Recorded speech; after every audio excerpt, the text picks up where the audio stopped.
All right, today we are hanging out with John Lee Dumas. He's a podcaster. He's got pretty popular podcast.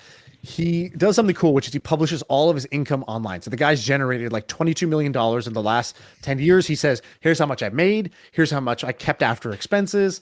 He then moved to Puerto Rico and pays like 0% tax, a 4% tax basically. So we talk about his business, how he makes his money, why he moved to Puerto Rico, and the pros and cons of that. And what else did we talk about? We talked about Fasting. he did a 10-day water fast recently, so he told us all about that. We asked him if he knows of any marketers that are making just stupid amounts of money, because that's what I was curious about. And we asked him a ton of good stuff. What did you think? He's got big energy. He's got BDE, man. He was fun. I didn't realize he would be fun, and I think there was some good comedy in this. I would give this one. I'm gonna even ask producer Ben what he thinks. I think this is an A episode, A or A plus, either one. I'm gonna save A plus for when some real special shit happens. But this was a solid A. Like, I would want to listen to this conversation because I think I would hear some things that I don't otherwise get to hear. You don't really get to hear how people make their money, earn their money. What actual numbers are. People are very cagey about that. And also, this guy was very opinionated. He was like, "Y'all are fucking stupid for living in California and paying those taxes, and here's why. Here's how my life works. You schmuck." And so I liked his opinionated nature. I thought that made for a good episode. Also, how about him just making fun of me constantly? Yeah, like, that's why I was like, "Oh, you must be boys, because you must be super close." I don't know that. I mean, I like him, but no, he just kept making fun of me. He was like, "Dude, you don't even travel. You've never even been anywhere." I'm like, "What are you talking about? Like, you're just making fun of me, you bully." Yeah, you're like, "I'm in Portugal right now." Yeah, he just bullied me on my own pod. He just alphaed me hard. Yeah, actually, I think that should be the title of this. Like, Sam gets out alphaed, and we talk about Puerto Rico and a bunch of other stuff. All right, enjoy the episode. I feel like I can rule the world. I know I could be what I want to. I put my all in it like no days off. On the road, let's travel, never looking back. So hang on, do you guys know each other well? No. Done a fireside chat together, and he said a couple insinuating things on stage, and I've really never forgiven him since. Oh, great. What did he say? It's actually not even like it shouldn't be repeated, to be honest with you. Sam's like trying to think if he actually said something, which he didn't. It was amazing. Sam, why don't you do an intro then, since you guys are buddies? So John Lee Dumas, he's had this, it started, it was always a podcast. I couldn't remember if it was a blog also, but blog, podcast. Mm-hmm. And he's had it for like 10 plus years. I've listened to him forever. And he interviews entrepreneurs for a long time. It still is. It's every single day. It's only 30 minutes.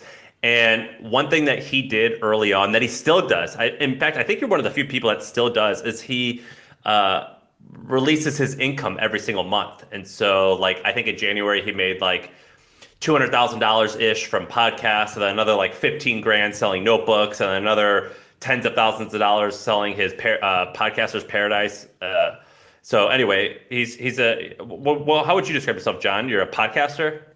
I'm a podcaster, entrepreneur, wannabe influencer, wannabe Sam, all of those things fit. So, but he's been doing this for years. And when I told him this on his show, and I'm not bullshitting, when I started The Hustle, I basically went and watched a ton of his interviews. I did it with him and Mixergy, and I tried to figure out how newsletters worked. And I engineered it based off of his interviews. And he would interview like Ben Lear, founder of Thrillist, like right when they were starting, and and then also again when they were getting successful. And I could like figure out how to grow it based off of those interviews. So you obviously figured it out. Yeah, we figured it out. And he's got this amazing database of like interviews, and it's just kind of like gold for research. Have you interviewed Andrew Warner, speaking of Mixergy? No. Get him on the show, man. That guy is a character. Like, he's great. I love Andrew. Yeah, he's my buddy. He's a wild man. Get him on the show. So by the way, I got to tell you this, Shaan, did you see the email that I sent you? One about the podcast charts? Yeah. So John, I don't know if you believe this, but Shaan, what did it say? Subject line: HubSpot has 8 podcasts in Chartable's top 200. And then it's like Us at number 9, Gold Digger at 32. I believe it. Listen, HubSpot's only going after the players. Like I recruited Jenna Kuchar. I got Amy Porterfield in the house. Sam, in my first million is obviously blowing it up. I mean, HubSpot's going big here, bro. Dude, I built a product that was called Blab a long time ago. I don't know if you ever ended up using it, but it was used by a ton of like podcasters and internet marketers. They like were one of the groups that flocked to it really early because they're like, oh, a stage I can stand on. And I was actually on a Blab and like Tony Robbins jumped in and like the whole thing just like exploded. Yeah, it was crazy. But you were like, everybody referenced you. And so I didn't know who you were, but they were like, John Lee Dumas, blah, blah, blah. They just kept saying your name. And so I have this perception in my head that was like, you were like I didn't even know which one it was. I was like, is it marketing or is it podcasting? I didn't know which one it was, but you had a ton of respect in those communities. And so I did, and I still do. Yeah, you, Gary V, there was like a couple people. Yeah, you can stop there. Like, just me and Gary V, basically. We're the two people. All right, so Sam, where do you want to start? Here's the first thing. So I've actually said, John, that I love that people like you and Buffer does this, Convert does this. They reveal their revenue, but I personally would never do that, and I think it's crazy. So like a lot of these YouTubers do it. So this guy Graham Stephan did it, and then what's the other guy? Meet Kevin, I think is his handle. His name's Kevin. He was like, "Here's my $50 million portfolio." I think that's crazy. But you, every single month for like 8 or 9 years, however long it's been, you've revealed your revenue, your profit, where the revenues come from every single month. Do you think that has been a net positive? Of course, it's been a net positive, but will there be a time where you're like, all right, this isn't worth it for me anymore? I don't know. I mean, it's really important for me that people know that I'm really rich. So that's kind of a big deal. And I want to keep publishing my income reports because of that. But to give you like the real answer is back in 2011, I thought all internet stuff was scammy. Like I had an Army background. I was an officer in the U.S. Army for 8 years. I had been in corporate finance.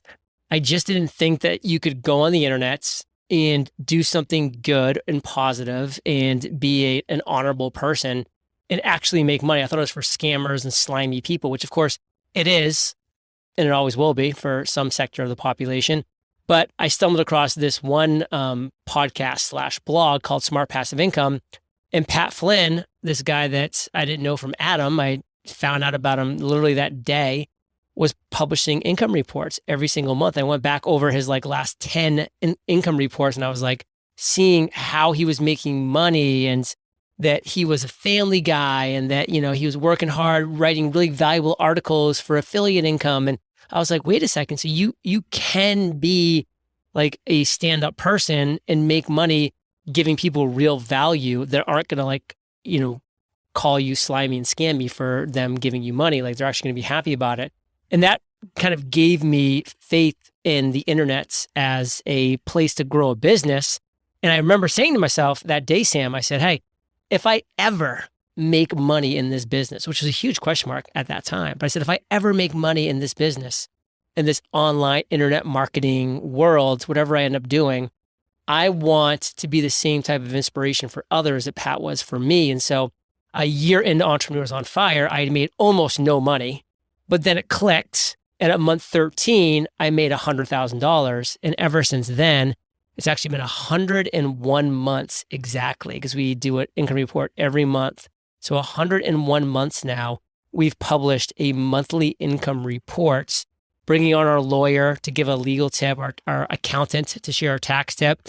And we just try to share what's working for us, what's not working for us. We've made some huge mistakes over the years, and we share those in the income reports as well, which is why some months are lower than others and some months are higher than others. And it's just part of the transparency that I wanted to bring to the space. So you're always going to do that? I don't foresee a time stopping that anytime soon. There'd have to be like a real world event where, I stopped for a reason that's not for a reason that's currently existing. Do you think that you're a target? And that could be the reason, honestly, is that because I could become a target, because now people see how much money I'm making, where the money's coming in from, where it's going to. can definitely make you a target. I mean, it's a crazy world out there. There's hackers or scammers. If anybody's involved in the NFT and crypto space, you see every single day people are getting hacked and scammed and all this stuff. And, you've got to remain vigilant, and nobody's going to be perfect. I'm not going to be perfect. So I can make a mistake, and then boom goes the dynamite. And it says since 2012, so 10 years, gross income, 22 million, net income, $16.7 million. Yeah. And that's in a 10-year period. That's post-tax, by the way, because I live in Puerto Rico, so I get to keep the money I make, unlike almost everybody else in the world. So when did you move to Puerto Rico? 6 years ago, thank God. And explain what led to that. So you met somebody who was doing this and you're like, that's not a bad idea. You started looking into it. No, nothing like that, actually, but that was a good guess.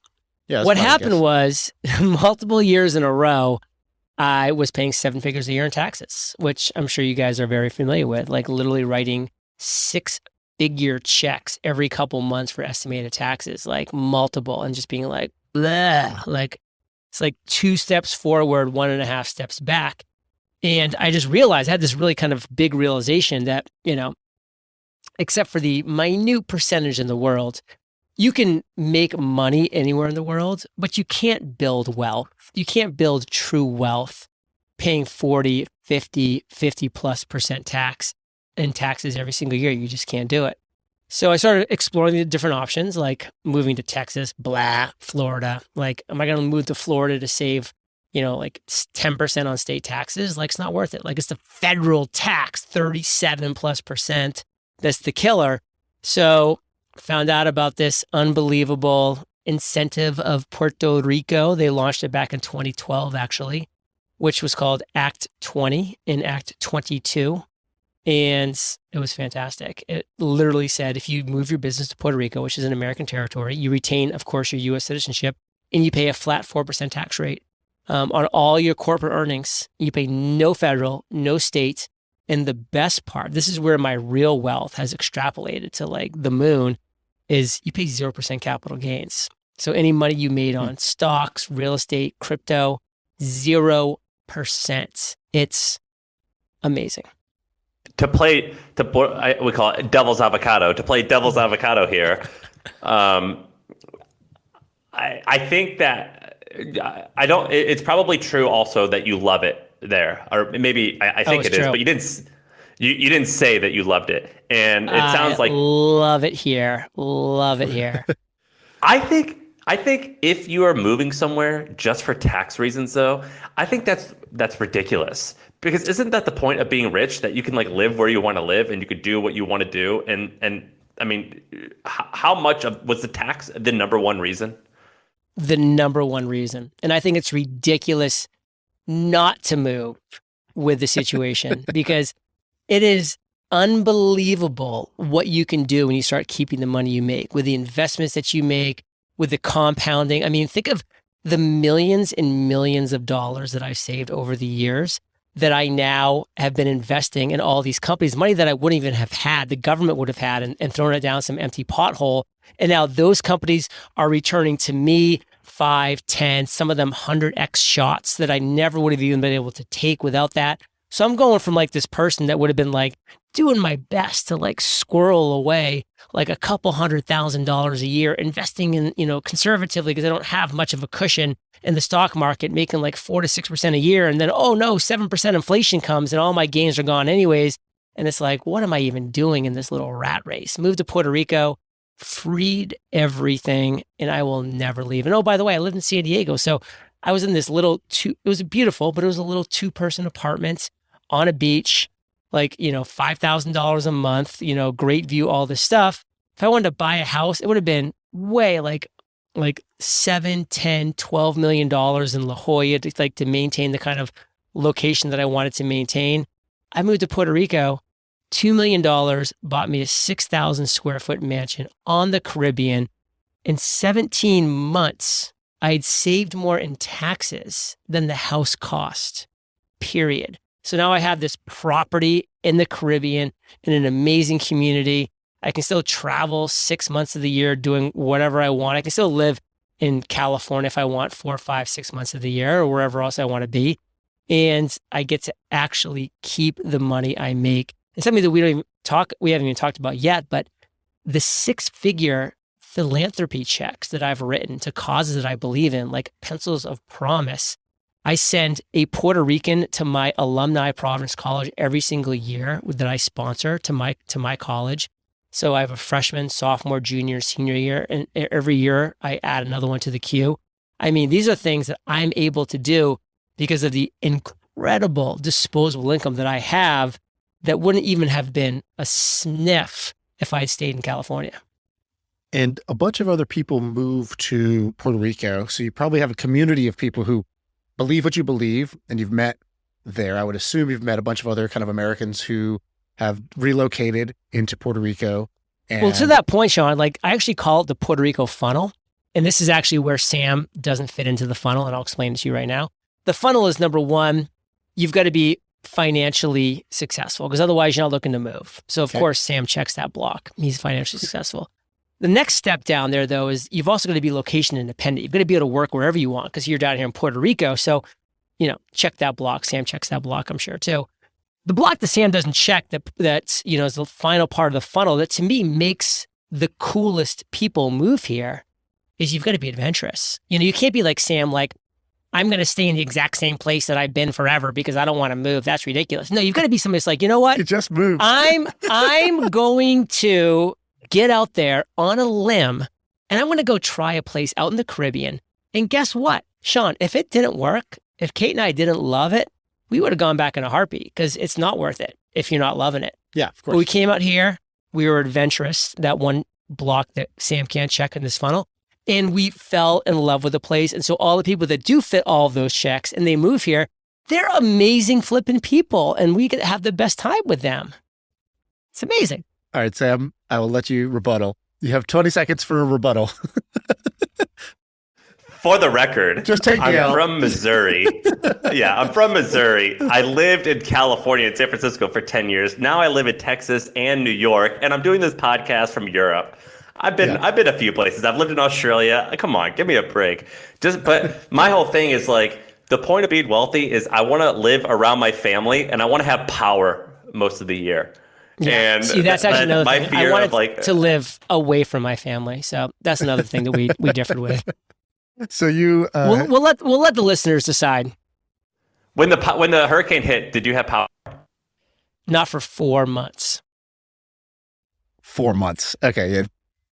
Strong rebuttal there. Strong rebuttal at the end. So, so a week before the hurricane came in, I booked a one-way flight to London, England, and Kate and I spent 3.5 months traipsing around Europe at one Airbnb to the next Airbnb, while my full-time handyman, that by the way I can afford because I live in a place where I don't pay any taxes except 4% and 0% capital gains, is living in my house, fixed up a few of the windows that broke. I came back to a perfect place. My life didn't even miss a beat. And so, have you met any other interesting characters there? So tell us like kind of some other archetypes. You're like, okay, podcaster, blogger guy. Logan Paul moved here because he's a smart dude. Jake Paul lives here. Brendan Bouchard lives here. Ty Lopez lives here. I mean, listen, everybody that I just mentioned, they're just smart people. And that's why they moved here. And that's why they're living here. And that's why they're not like moving to some, podunk place in Texas because the barbecue's great here. No, they are living in a Caribbean paradise. I mean, it wasn't exactly Murderer's Row you just mentioned, but I'll let that pass. That wasn't, So true. So you, okay, let's shift gears a little bit. You make a bunch of money and you don't have to pay taxes on it. Fantastic. You get to do other things, philanthropy, fantastic. What do you invest in? So we like to kind of break down people's portfolios. Where do you kind of allocate capital to? So so I do a lot of startup investing. Is that I do a lot of no, I don't put personal investments on my website. That's just an income report, money that I make income wise from the business. But I do a lot of like angel investing in companies. I'm part of a couple groups. I think you might know. Josh Benzoni, right, Sam? No, I don't. And Josh, okay. Well, there's a couple of them that they have these like Well, it's called $100 million Masterminds, and they essentially get together Dan Fleischman, Josh Benzoni, and there's one other person, I can't remember his name off the top of my head. And they essentially are vetting these potential angel investment deals, and then they take the entire round as part of the people that are in this masterminds. Yeah. And that's been really enjoyable to see because, they're doing like all the legwork with the legal and the financial, and they bring the people to kind of pitch to us the deal. And then, there's hundreds of people in this mastermind, so only a percentage of people are jumping in on each deal. So angel investing is one thing that I do. Another thing that I've been getting really big into is both cryptocurrencies and NFTs, going deep in there, got a bunch of blue chips like the Bored Apes and the World of Women's and the Cool Cats and all those jazzes, and just seeing where that's going, just kind of having fun with that. And then on the investment side of things, I stay away from physical like investments as far as like not interested in owning actual real estates. To me, like anything that might cause me real work in the real world, I'm not as interested in. But I do also hold a decent stake in both silver and gold as part of a kind of an inflation hedge strategy. No stocks? Earlier, you said that. No stocks, zero. I used to own a lot of stocks. I used to be in corporate finance. I owned 0 stocks. And what's your reason why? Because all my money that would otherwise have gone into stocks is all into something that I consider equal to stocks, except a lot more high risk, high growth, which is the cryptocurrency, the tokens, the coins that I invest in. And, I'm investing in mostly the quote unquote blue chip cryptocurrencies, like the top 25 coins for the most part. I have a couple maybe in the 25 to 100 range, and then maybe like 3 that are, just complete degenerates, but, could 1 million X if everything falls into place. You said earlier that you've had these, I think you said 5, 10, even 100X. When you were referring to 100X, was that some angel investments, and which one has been the biggest? So my biggest current investment, and this may or may not work out. And again, when I said 100X, it was like, that's the reason why I'm investing in these, because that's the overall hope. Although the one I'm about to explain to you is, currently a fantastic, is looking fantastic right now. And it actually happened because down here in the community, I invested in a SPAC, a special purpose acquisition company. And it's basically a blank check company. And they ended up merging with Trump Media. And so I actually have a lot of money that I invested in this SPAC at $4 a share. That's the price of the SPAC. And as it says today, the actual merger is, which I am locked into, by the way, for at least the next 6 to 8 months. So who knows if it's going to turn out to be anything. It could go way up from here, could go way down from here. But those share prices are currently sitting at like $88 per. And my cost basis is 6 figures at a $4 cost basis. So that would be, a massive multi, 8-figure return. Sam, have you seen that one? The SPAC, it's called, I think it's DWAC. It's called DWAC, yeah. Digital World Acquisition. It's pumping right now because they just launched Truth Social yesterday. Yeah. Yeah, his new app, Truth Social. So are you on Truth Social to support your SPAC? Support your local SPAC? I'm a little nervous. I don't want to spread FUD, but I mean, like, I literally went on the Apple Store, downloaded the app, entered in my email, my phone number, and said, we'll send you a code. Never got the code, went back to the app, and I forgot password, error, something else, error, something else, error. And I can't even open the app now. And I'm like, yikes, this could end up being a 5% return. But right now it's about a 500% return. That's funny. How hard, Shaan, you're in this space. Why can't he figure this out? Because he's obviously Trump. He's not the one running this, obviously, but this is the second or third time that the app, I think his blog too, they both screwed up. How can they not figure this out? How hard can this be to get a 20-person team to just make this happen? So a couple things. One is, I think that initially the first kind of false start they had, I think it got leaked before it was ready. The site was not ready. Somebody came and squatted on Donald Trump's name because they're like, oh, look, I found I found their website. Like, I just made an account. I took his name. Like, and so they weren't ready at that time for it. So when people first saw it, they're like, what is this janky? This is their big thing. But it was like, no, that was like, not meant to, it seemed like it was not meant to be released. It was that bad that it seemed like it was not meant to be released. Then when they do stuff like when Trump puts something in the store, it gets like a crazy amount of traffic, and it's very hard. Even when you think you've prepared for scale, the problem with preparing for scale is you plan for a lot of users. So it's not like you didn't anticipate it, but you just don't know where your system's going to break. So it's like the example that I've heard before is like, imagine you have a bunch of pipes and you're worried about a leak. And so you could either spend 12 days just walking down each inch of the pipe looking for, is it okay? But it's like a huge pipe system. So you're not really ever going to be able to see it. Or the only real way to know is you turn the water on and you see where the leak is. And so like the problem with launching something when you're high profile is you turn the water on, but you turn it on at very high pressure, at very high volume, and you'll find wherever your leak is. So for example, Coinbase, which is like a 1,000+ person engineering Silicon Valley blue chip company, did their Super Bowl commercial, and it was the QR code bouncing around on the screen, and so many people scanned it and went to the site, their site crashed. Now you'd be like, dude, Coinbase, you have 1,000+ engineers, you've been going, this is the Super Bowl, why did this break? And it's not because they underestimated it, it's almost always because some part of it that you didn't expect to falls over, but you can't really test it without massive scale. So that's my long-winded answer for you. Yeah, and I've seen that happen, by the way, like in the NFT space. I mean, these people are at that big of a scale, but they have discords of like 250,000 plus people. So they know there's going to be massive traffic when the mint happens, but it never, ever not crashes. It crashes every single time. Bots happen every single time.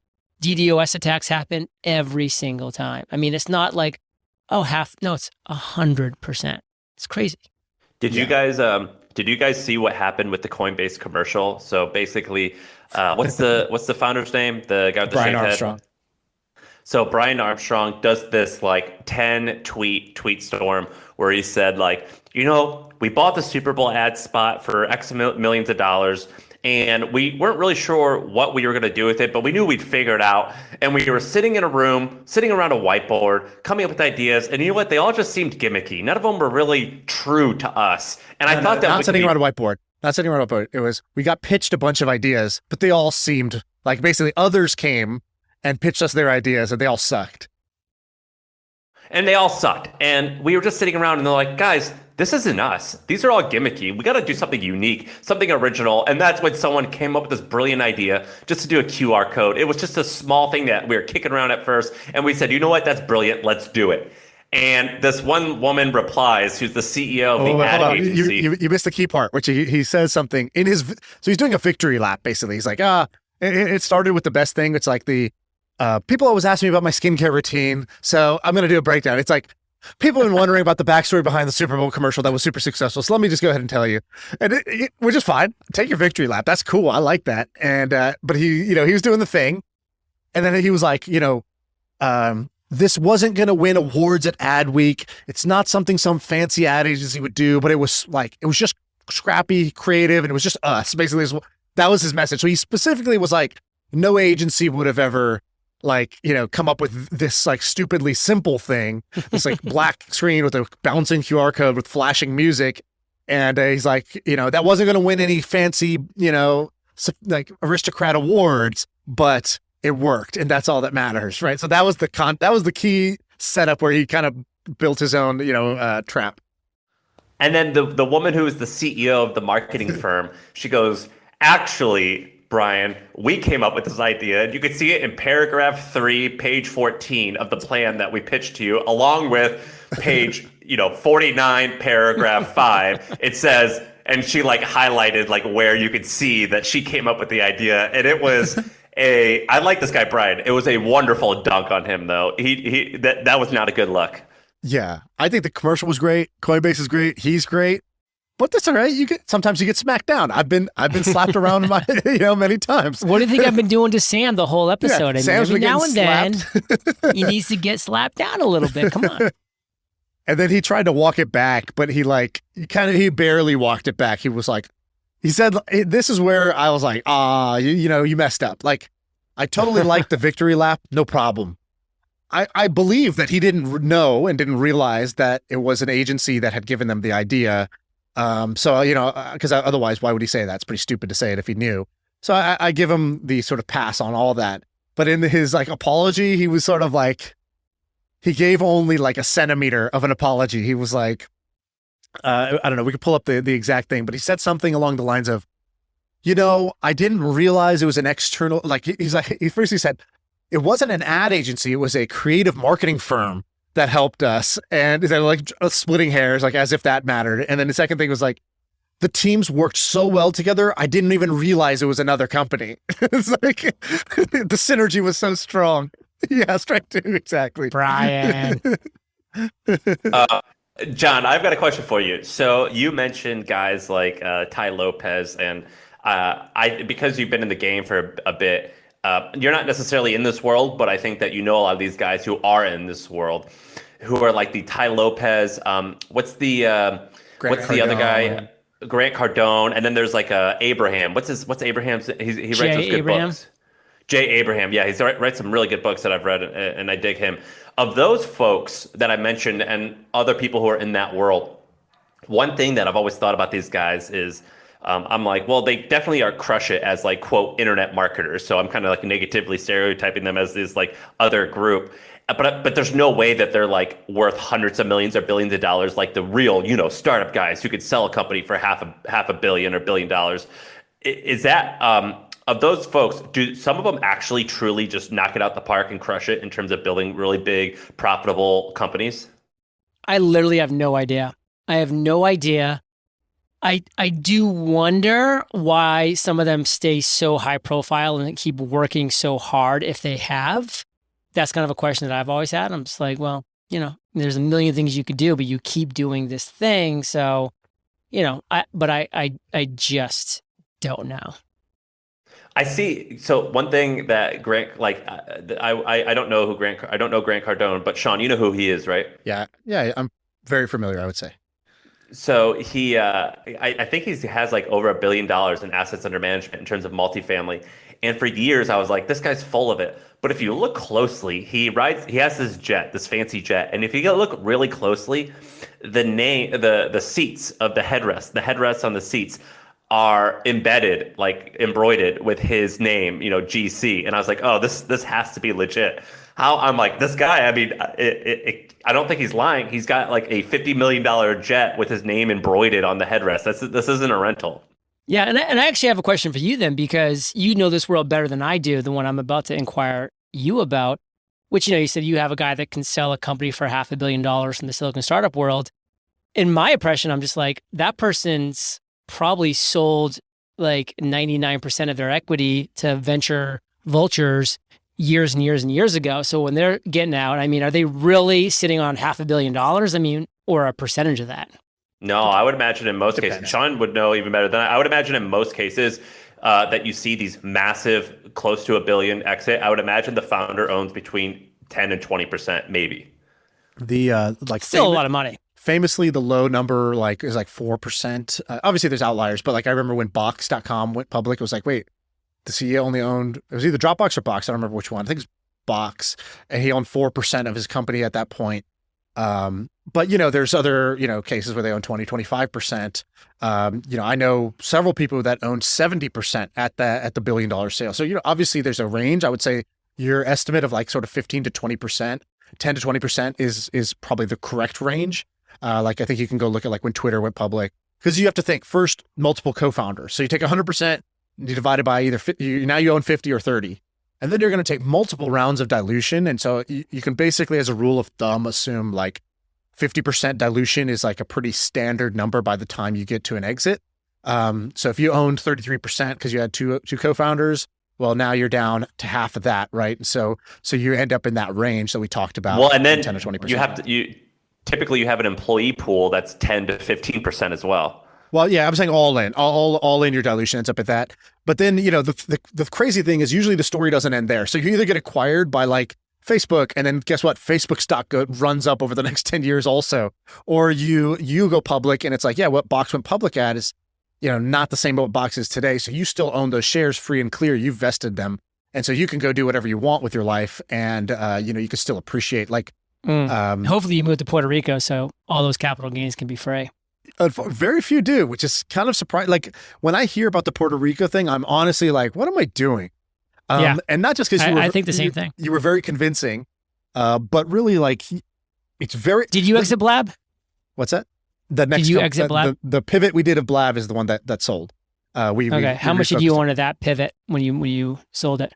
I owned 20%, but we sold it not for stock in the company. So we basically sold the assets, so like the code, the team, all that stuff as like a bundled deal, but they didn't buy the actual shell and shares.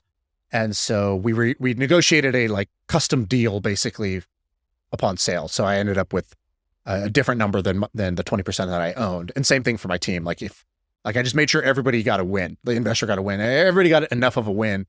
We tried to divvy it up that way. But now, when you look at a company like Riverside that we're on here today, Are you looking at this company saying, oh, I know what's going on behind the scenes because I did a similar type company? Or do you consider Blab completely different than a Riverside? Blab was different because Riverside did what we refused to do. They were like, we're going to just be a tool. We're going to charge $9.99 or $19.99 a month. And we're going to be a niche tool for podcasters. And whereas with Blab, you remember there was an audience when you were live talking like this. So there was the goal was to be more like what Clubhouse became or what a lot of the live streaming products became, where it's we were trying to build the next Twitter. And it was go big or go home was the kind of mentality for that. We had a bunch of like Cisco and Oracle were using it. And they were like, hey, you should just make this for enterprise because this is way better than Citrix. And we were like, yeah, but the problem with that is then I want to kill myself. So what solution do you have for that? And they were like, why did you say those words? And I'm like, because I don't want to talk to you anymore. So Riverside did a different thing. So even though the grid looks the same and it's kind of a similar technology, they went down a path that said, can we get a few $1 million a year of recurring revenue through a subscription? And so, it's just a different game. And John, I don't know, maybe Shaan, I think that in order to get your first substantial win, I think it is the likelihood is better that you're going to make more money bootstrapping a company and selling for 10%, 20%, 30% of what these huge startups sell for and try to own 50, 60, 70, 80, 90, 100% of the company. Yeah, definitely. The probability is higher. It's like a risk reward thing, right? So, it's less risky, but the reward is lower overall. But unlike, here's the shitty part, John, is for me, and I bet you too, Shaan, I was paying myself. Our company would make 7 figures in profit, really good profit. I paid myself $20,000, $20,000, $80,000, and then the highest was mid 6 figures, but lower, I don't remember, 300,000-400,000. And that was the last year. But whereas you were paying yourself a lot more. And so I just keep all the money I make. I live in Puerto Rico. I have 3 virtual assistants and I just keep 80 to 90% of every dollar that comes in my door after tax. So a lot of startup folks like me and Shaan, the only income we have, I have a friend that raised $35 million and the startup went south after 8 fucking years, which is crazy because that sucks that he just wasted 8 years. And the only wealth that he made was basically his $150,000 to $200,000 salary. That was his only. That's and he was all he was left with. Killing himself for 8 years on that. Yeah, killing himself. It's not sad because it's cool that we get to take these chances, but it's just, man, it's a miss. It's a really big miss. So Sam, have you seen his income report? So you're making $180,000, I think, on podcast sponsorships. Yeah, per month spot for the win. What are we doing? What the hell's wrong with us, Sam? John, listen, here's the numbers. So this podcast, I'll give you December's numbers because that's what I remember. We are at, I think, these are ballpark numbers, 500,000 in YouTube visits or YouTube video views a month, and then roughly 1.3 to 1.4 in podcast downloads. According to Chartable, that puts us as number 9. I don't know if that's true, but whatever. What could this podcast make independent? Independently? Independently. Because your number is an independent number, right? Or your number's now do you put your like HubSpot deal right here in public? Well, my HubSpot quote unquote deal is that they're sponsoring 50% of my episodes. So you can pretty much deduce from whatever I make sponsorship wise that half of that's come from HubSpot. Right. Okay, great. Perfect. I need to go renegotiate. Actually, I don't even know. Maybe that is about the same. Well, it depends how many downloads you get, right? As we started the pod, you're not on those charts. So what's going on? What are your monthly downloads? Yeah. So I'll pull up my downloads from last month, and this will be podcast downloads only because we don't aggregate everything else because they're a fraction of what you're talking about anyways. But so for the month of January, we did 2.968 million. So just under 3 million listens for just the podcast. And you do, how many episodes do you do like in a week? We do 30 episodes a month. Oh, okay. So you do way more episode volume than we do. We do eight a month. Yeah. All right, which means Sam, you're getting more. Strap it up, baby, every day. Me and you go out here, we talk about, hair and workouts. And that, by the way, is kind of one of the secret sauces for my sponsorship revenue all these years is like when they came to me back in 2013, there was a company called The Midroll, and they said, hey, we're coming to you to first to sponsor for business podcasts because they were only doing comedy podcasts before that. They go, and we're coming to you because you do 30 episodes a month. That is 60 potential sponsorship slots. Because you can have 2 pre-rolls, 2 mid-rolls, and 2 post-rolls. And even now, I actually add a third mid-roll. So now I have 2 pre-rolls. Some episodes, I have 3 mid-rolls and then 2 post-rolls. So they're like, you're giving us like 60 to 75 sponsorship slots per month, whereas a weekly show, we're only getting 8. And so, we can bring you an episode, we can bring you a sponsor for $200 a month.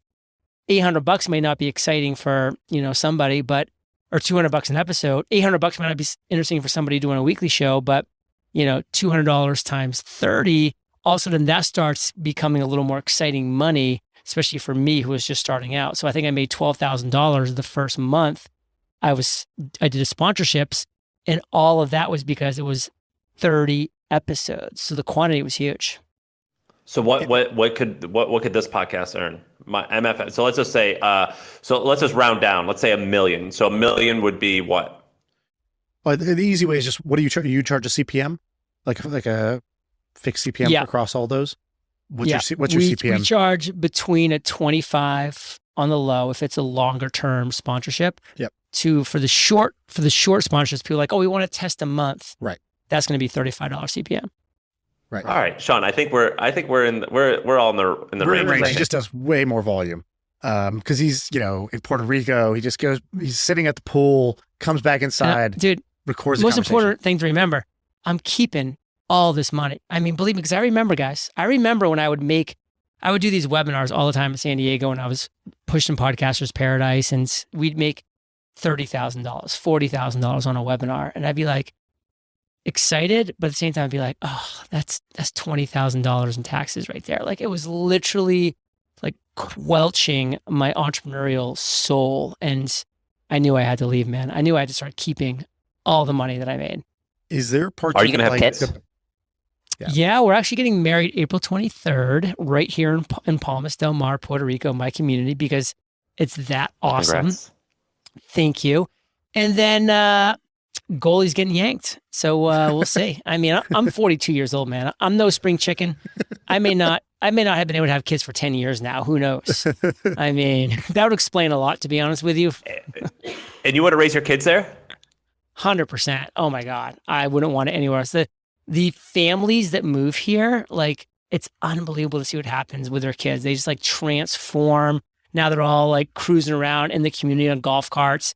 It's a huge community, by the way. There's 3,500 homes in my gated community. So there's 17 restaurants, 2 18-hole golf courses, 20 tennis courts, 10 pickleball courts, a beach club, a fitness club, and a K through 12 academy called Palmas Academy right here in the community. And it's just like this one all-inclusive. It's kind of like the Truman Show. Remember he was stuck in that bubble? I'm stuck in a bubble. Is this where Peter Schiff lives? What? Is this where Peter Schiff lives?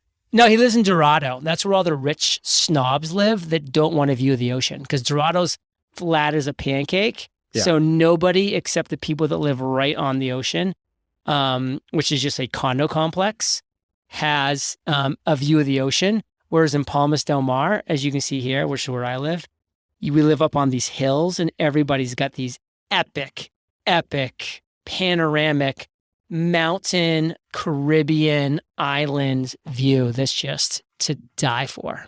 And like, if you get sick, you know, what you have to like go to the local butcher for like surgery, or there's like a hospital. I'm not gonna lie. You want to start talking cons? There's cons to everything in life. So yeah, give us the cons. There's not great hospitals in Puerto Rico. I will give an asterisk where Peter Schiff lives, which is Dorado. They just opened up a state-of-the-art Johns Hopkins hospital, which is epic. But unfortunately for us, it's like an hour and a half away. I'm actually a military veteran. I did 8 years as an officer in the Army. So there's actually a lot of amazing veterans hospitals in Puerto Rico because there are 3.5 million people here. And a lot of them are veterans because it's like one of the best ways to like get off the island if you're in poverty. So a lot of people do that. So we have a really state-of-the-art veterans hospital, which covers me. But for your average person coming down here, it's not the most ideal thing in the world by a long shot. Like what most families do is there's a lot of doctors that live in our community and they offer their services for a monthly rate. And so like Kate, she pays $1,000 a year. No, wait, $1,100 a year. And she has full-time access 24/7 to a doctor who will, like write her prescriptions, or if anything happens to her physically, he'll actually like take her to which he thinks is the best hospital for that injury or that illness, and like do all the translations and get her to the right place because he has all the connections and all that jazz.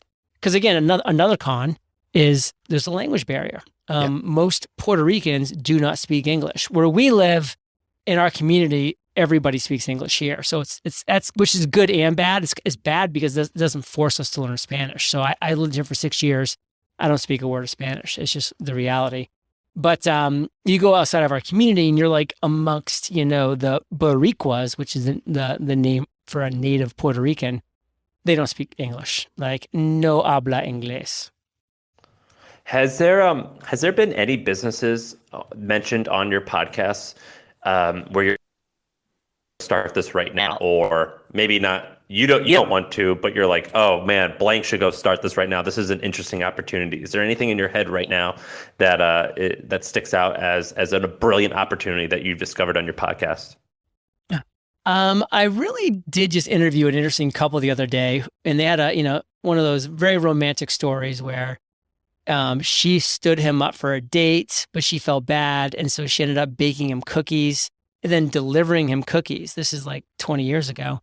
And the guy was like, well, you can get pizza delivered, but why can't you get cookies delivered? And they literally started up this homemade chocolate chip cookie delivery service company that's now like $1 billion company. They're sending me a bunch, by the way, right now, which I'm kind of excited about.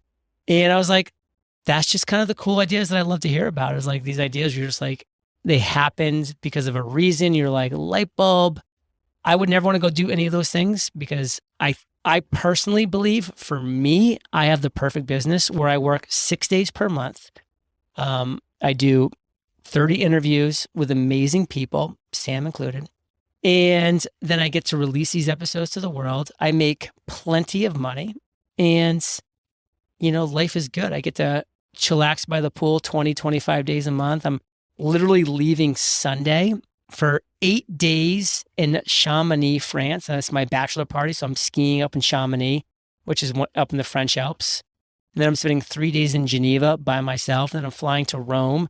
I'm taking a train up to this town called Orvieto, and I'm doing a 10-day self-guided walking tour, about 15 to 20 miles any given day, walking back into Rome from middle of Italy along the Canterbury Pilgrimage Trail. Then I'm flying to Istanbul. I'm going to be in Istanbul for 10 days by myself, just doing my thing there. And then I fly back to Puerto Rico, which is like vacation away from vacation. And that's my life. And didn't you just, listen to this, Shaan, didn't you, Jen, just like do like a 5 or 7 day fast or something crazy? So in 2021, I decided I was going to get into the healthiest state, optimal health and wellness of my life. And, like most of us, we've kind of kept it together over the years. But I was like, I can't get like below this floor of like 100. For me, I'm 5'10", so it was like 170 pounds. I just couldn't get quite below that. So I read this book, which was a game changer for me, called The Pleasure Trap. Game changer. Changed my entire wiring in my mind around food and health and wellness in general. Went to this guy's clinic in Santa Rosa, California for 17 days, did a 10-day water-only fast with a 7-day refeeding cycle afterwards. Came back, was from 170, got down to 150, dropped 22 pounds actually, because I was 172 weighed in. Got down to 150 when I got back, and then, put myself back up to where I actually wanted to be, which is like 160. And I had such a good experience with that over the course of the remainder of 2021, I did 2 more 5-day water fasts, which, I had a good experience with as well. I just did it here at my house in Puerto Rico. Sam, have you ever done a water fast or a juice cleanse or anything like that? Just for like 24 hours. I've never done. I'll do 24 hours every 10 days or so, just because it feels nice sometimes. But I've never done like that long. What does it feel like to go that long? It's tough. And it's day 2 and day 3, your body runs out of glycogen and glucose completely. So you go from sugar burning and you flip into ketosis. So now you're really keto adapted and you're just burning fat. And that like metamorphosis is a tough transition. So you feel like crap, you have like low energy, you're hungry, you're cranky. But then once you kind of wake up on day 4, after getting through days 2 and 3, which are tough, you kind of have this like clarity moment of like, la. And then from days 4 through 10 for me, which was interesting, no hunger, 0 hunger. Hunger was gone. And then I just kind of went like up and down, energy, no energy, energy. Like I had to go for a walk and I'd be like, I'm much more tired than I would normally be on this walk. I no lifting, no heavy exercises. But I worked the whole time and was fine the whole time. Got a lot of, one thing you realize, by the way, during a water fast, how much time food takes. Thinking about it, getting it, preparing it, cooking it, cleaning up after yourself. Like, it's necessary, by the way, because you're like, I have way too much time right now. And you just like, you're like, what do I do with all this time? Well, that's what I was going to say. Much. Like, it'd be kind of bored. I feel like most of my life is just preparing for the next meal. Yes. And by the way, when you do a long-term fast, you realize that that's exactly what your life is. Yeah, it's not even a joke. Like that's exactly what your life is. And the life of everybody around you. They're planning, whether consciously or subconsciously, what they're doing for breakfast tomorrow. Okay, I got to run to the store because we're having these people over, or this or that, or like this movie night, we need popcorn. It's like all people think about. And you realize every advertisement in the world seems to just lead back to some kind of food consumption. And you're just like, wow, this is a crazy world. Which is great, I think. Like, it's great. Eating is like, we had a guy who lived on Soylent for 30 days and we wrote about it. And he was like, I feel fine. He goes, I'm just so lonely because the most fun I have is when I'm eating with friends and like I'm traveling. You're going to travel soon, John. Like the most fun that you can have is like just going to a bar, going to a restaurant and meeting people, talking to the waitress and experiencing the culture via the food. So when I'm down, I'll after this, I want you to send me the place that you did the 10-day thing at because I totally would. I want to do it, but I think amazing. It's a thing for me. I took 3 classes a day, like morning, afternoon, lunch. You take classes. They have chiropractors there, massage people there. Like you're learning everything. There's tons of food there, by the way, too, because people are always refeeding. So you're always seeing people eating as well.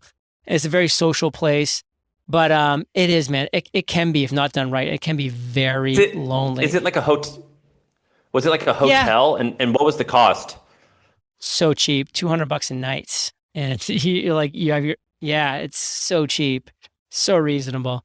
But for us with taxes, it's like $400, Sam. So right, that's true. You guys have to make $400 to spend $200. So I get that for sure. But one other thing I'll mention about this, and then actually I got to jump to my next interview. But it was the mental bandwidth that a lot of people don't think about too, because unfortunately, your brain knows it needs to eat to survive. And so it's just like you have this little record in your head that like, it just says, go get food. You're like, well, no, I'm fasting. But then 20 seconds later, go get food. You're like, but no, I'm fasting.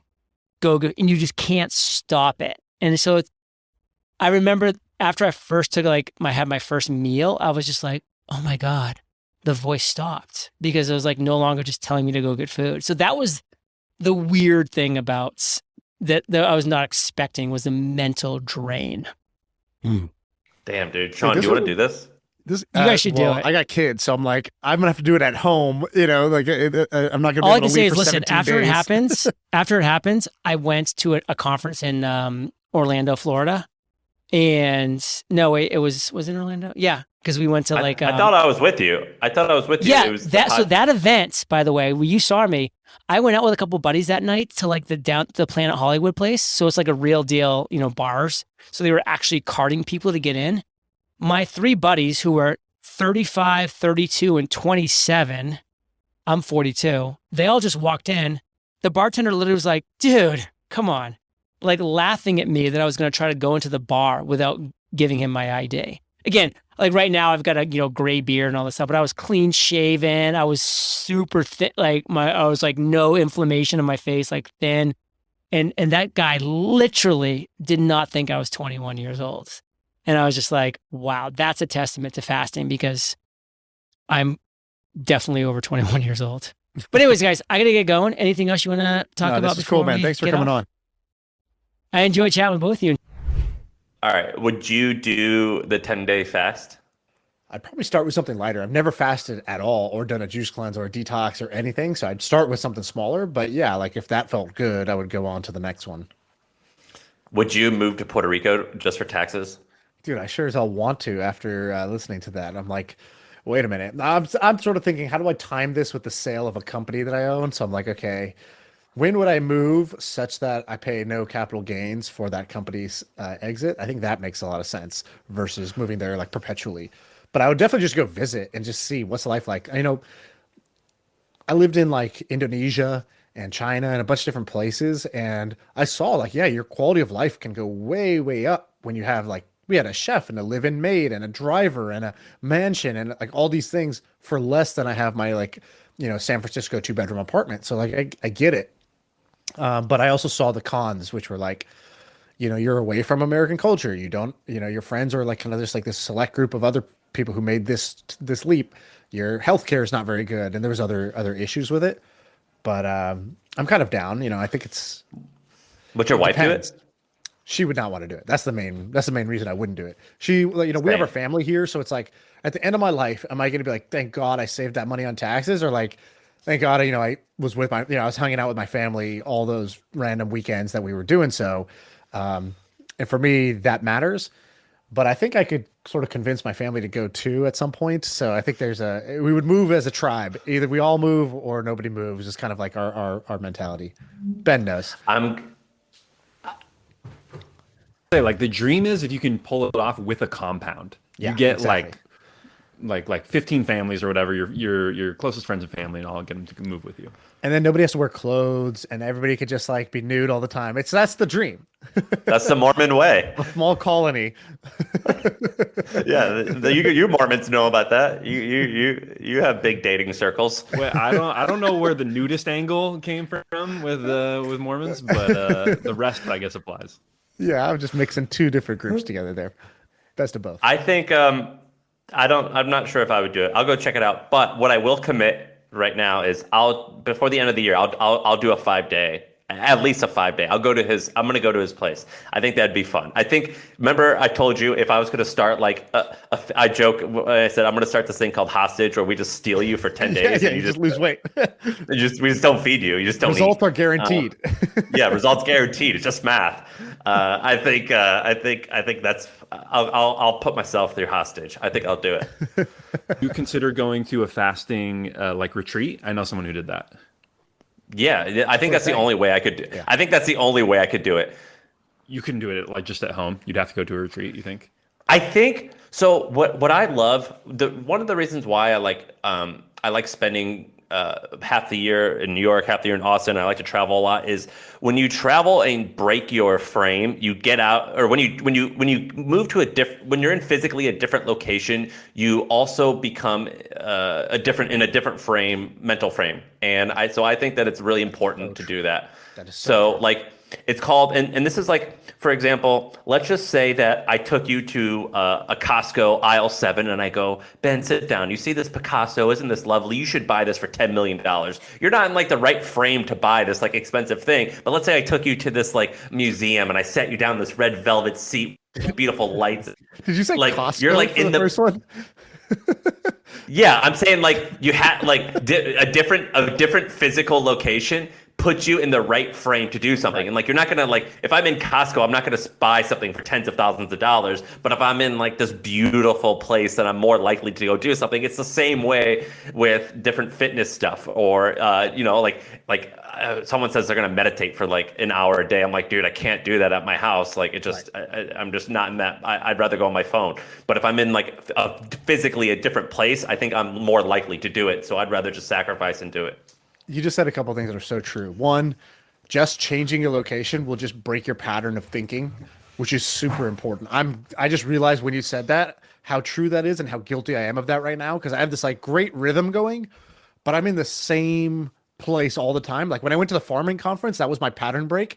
And guess what? That's where we like conceived and launched the Milk Road. And now it's doing great. And it's like, dude, would I have done that? Would I have really mustered up the energy, been able to pitch it properly, been able to like formulate the exact idea had I not just like changed my frame? It's like that conference was really nothing about, it was a different kind of milk that I was thinking about basically at the farming conference. So that just shifting your mentality, breaking your mental pattern is so true. That's what's true. The other thing is like, if you think about the fasting, what are you really doing? Are you really doing it because you're going to lose weight for 10 days? Well, you're just going to put it back on most likely, right? It's like, you're doing it for the experience.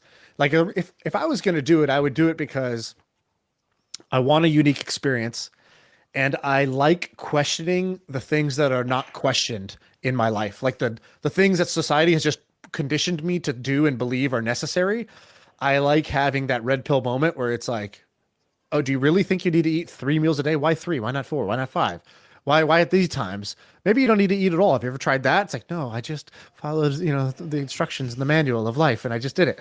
So it's like, I like the questioning of life exercises and want that experience. So like, I would do it at home just because I wouldn't want to leave my kids for like 17 days, just to do something kind of just for myself right now because they're really little. But that's what I would want out of it is the unique experience of being in that place, changing your mental frame, and then doing it intensely rather than with low intensity. Like at home, I could do it with sort of like low intensity. Whereas if I'm there, I'm committed at a different level of intensity. How's the Milk Road going? What are you at? It's amazing. I don't want to say, what I always say, I always talk about it when I want your help to make it work. Like when I want the audience to help me make it work.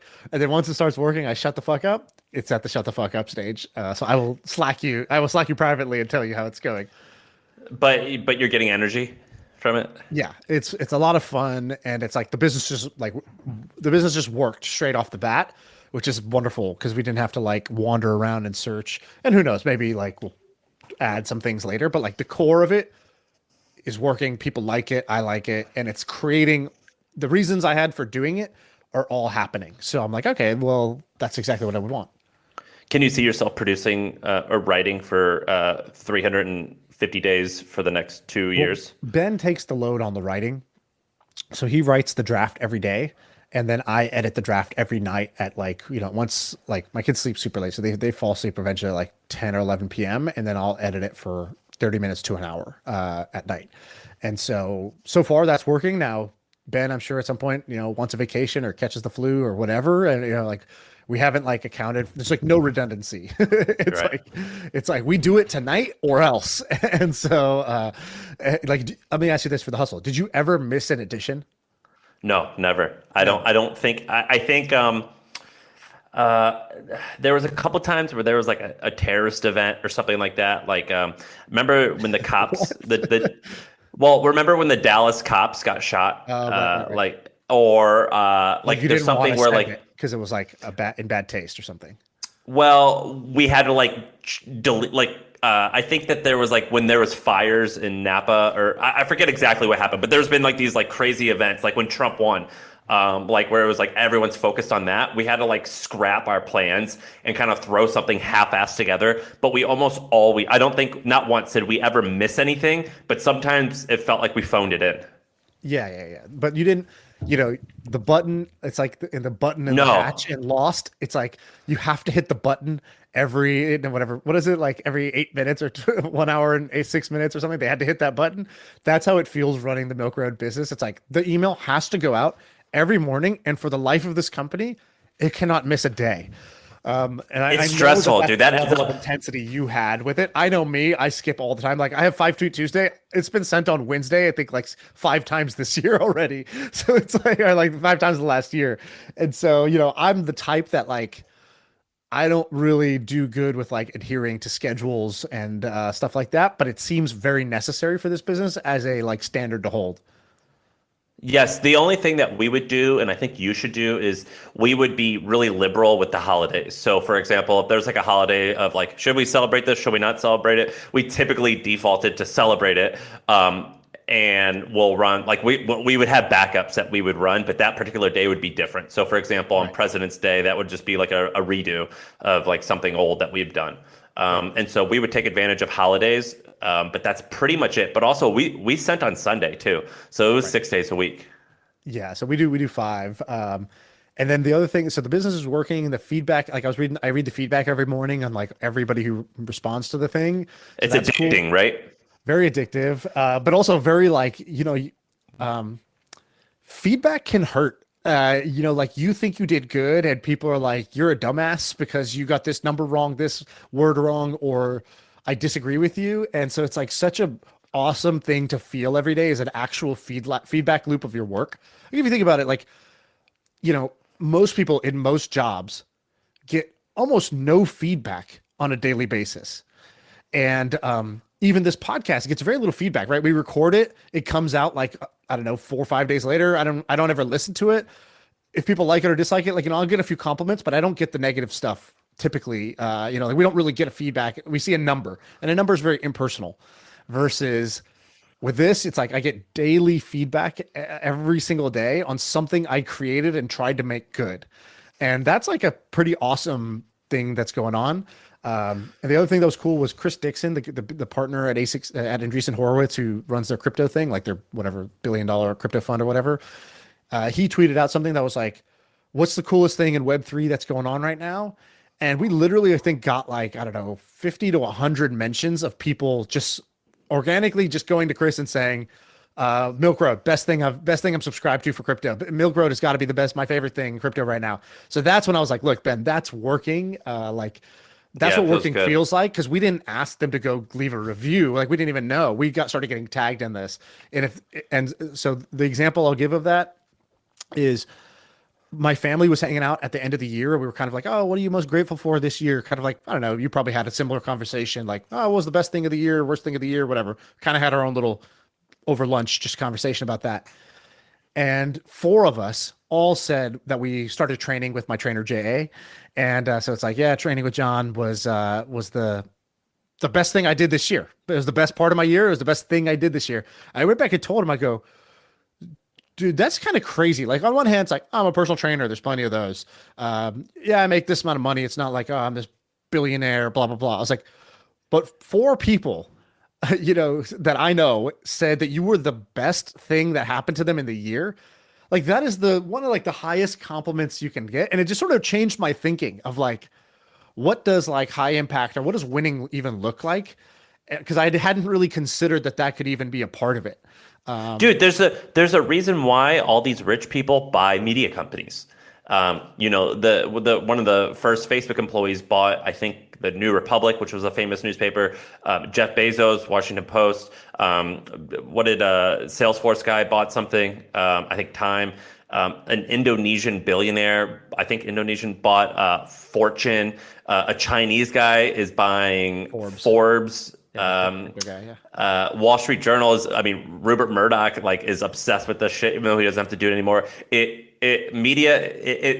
sucks that, so media can be lucrative, but the likelihood that it will, the likelihood Fox is the biggest probably media company in the world, and it's probably, I actually don't want to know what its market cap is, but it's not bigger than like a Salesforce or so, or I bet you like HubSpot will likely be bigger, and so HubSpot's just like is bigger than the value of the company, right? And that sucks, and that's like at my heart that kills me. I'm like, fuck, the thing that I love is not the most lucrative, and that can kind of suck sometimes because what did you say earlier? You said it's a 9 out of 10 hustle, but a 2 out of 10 opportunity. Media requires a 9 out of 10 hustle. I would say it's a 5 out of 10. Maybe it's a 6 out of. I would say it's a 5 out of 10 opportunity, and that kind of blows.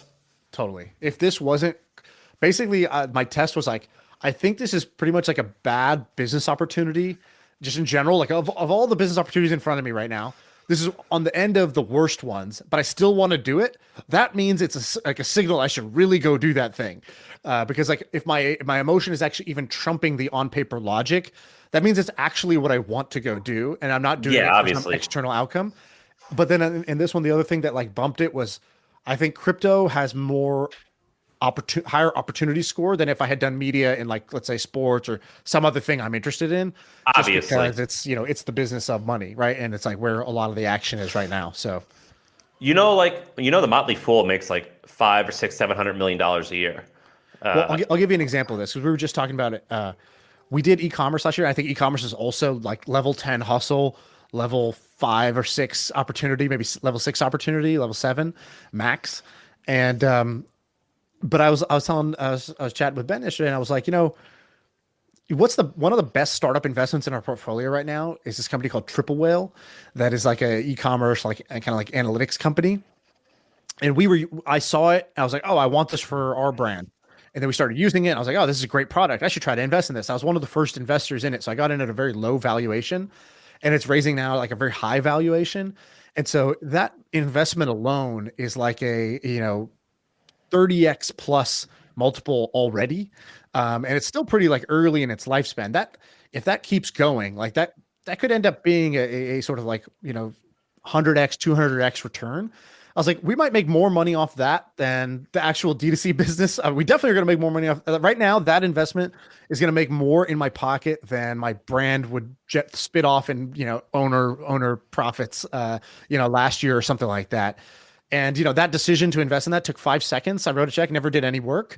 But don't do any work, yeah. I also wouldn't have ever invested in that had I not been doing this. And so, the Steve Jobs quote of like, you can't connect the dots looking forward, you can only connect the dots looking back. I think that's very true. Early in my career, I made the mistake where I was doing something and my eyes were sort of shut towards like the adjacent opportunities that were coming, like the halo effect, the other things that were in my world because I was in this space. Right. Like, okay, like let's take producer Ben for a second. So producer Ben makes some money for producing this podcast. Fantastic. That's a good thing. He's sharpening up his skills. That's like the direct benefit of this job. But then there's the indirect benefits of the job. And like, what are the indirect benefits? Like, for example, producer Ben, you've never said, hey, Shaan, could I, maybe co-invest with you on some of these deals? Like, I would say yes to that. And you could put in whatever amount of money makes sense for you, $500, $1,000, whatever would work for you. You could be getting like the benefits of maybe the hard work I'm doing in one place because we have a good relationship. So that would be an example of indirect benefits. I looked back at my career early on and I realized how few of the indirect benefits I realized were around me. And I was like, damn, I bet if I had just asked, that would have been easy. Like for example, my co-founder at my last company, Furkan, he had shares in AppLovin that I think AppLovin when he left was like worth like a few $100 million. Now it's worth like 20 or 30 billion. It's 20 billion, 21 billion today. So it's like, it was 200 or 300 million, I think, when he left. And he told me about it. I was like, oh, that sounds like a great company. And then he kept telling me how great it was doing. It was like, oh, now we're doing this. It's worth 500 million. It's worth $1 billion. And then it almost and along the way, he like needed money. He was like, hey, can I like take some of my salary, like, advance? I'm like trying to buy a wedding ring for my wife, whatever. Like I have a wedding to pay for. He's like, I'm going to try to sell some of my AppLovin shares. We sold some back to the company. He's like, yeah, I want to hold on to these, but like, I just need cash to pay for like my wedding and shit. Like that was the indirect opportunity right in front of my face. So I could have been like, hey, best friend, well, I'll buy those shares off you. And instead I was just like doing my favorite, like, shuffling money around.